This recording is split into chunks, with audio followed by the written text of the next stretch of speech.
We want to bring in our two political analysts who'll be joining us all week. Former Chicago Mayor Lori Lightfoot and also longtime Republican strategist, former head of the Illinois Republican Party. That is Pat Brady. Mayor, let's begin with you. Let's talk about the assignment for Democrats and Kamala Harris this week.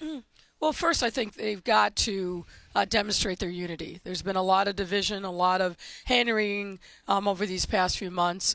I think what I've heard from people is they're just happy to be together.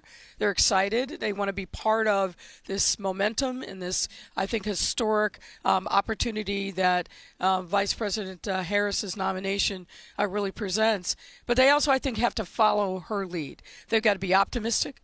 They've got to be looking to the future. And really offer the country a vision for why they should pick the Democrat and not pick the Republican Party. So, Pat, we know when you were at the RNC, you did not mince words when you talked about former President Donald Trump's speech. You felt that's where it sort of fell apart. I said it was horrible. I do believe you did. That's so if we're talking about how Kamala Harris can avoid missteps, what message do you want to see come from her? Well, I agree with the mayor, but I would think, listen, you've got the people here in this place that are excited about her. Those are the Democrats, and she's shored that up in 3 weeks. She needs to speak to the 6 or 7 states where she's going to win this.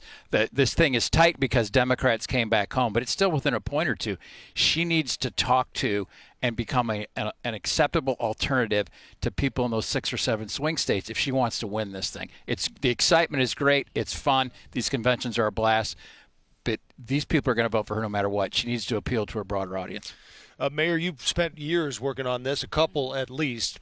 Here we are now. You had no way of knowing at the time all that has happened would happen, of course. It's been crazy. We talked about the energy. You heard it from some of the delegates. It's different than it probably would have been had it been a Biden-Harris convention. What does all of this mean for Chicago, and what does it mean to you seeing this tonight, a day away from it? Well, for me, as somebody who was personally involved in bringing this convention to Chicago, it feels like the baby has come home from the hospital a little bit. A lot of excitement. I have been talking a lot to my team that was intimately involved and putting the bid together, making sure that we made the best case for why Chicago. So there's a lot of excitement and pride amongst our team that we're very much involved in this. But I'm also just thinking what I heard all day today was, wow, this city is great. I said, yes, it is. Tell everybody. The Fox News version of Chicago isn't real. We have our challenges like every major city in the country does, but particularly in the summertime, there's no better place in the United States than Chicago. And I think people are experiencing that. The delegates are getting first-class treatment, as you saw from the earlier part of the broadcast. I think they're extremely happy to be here.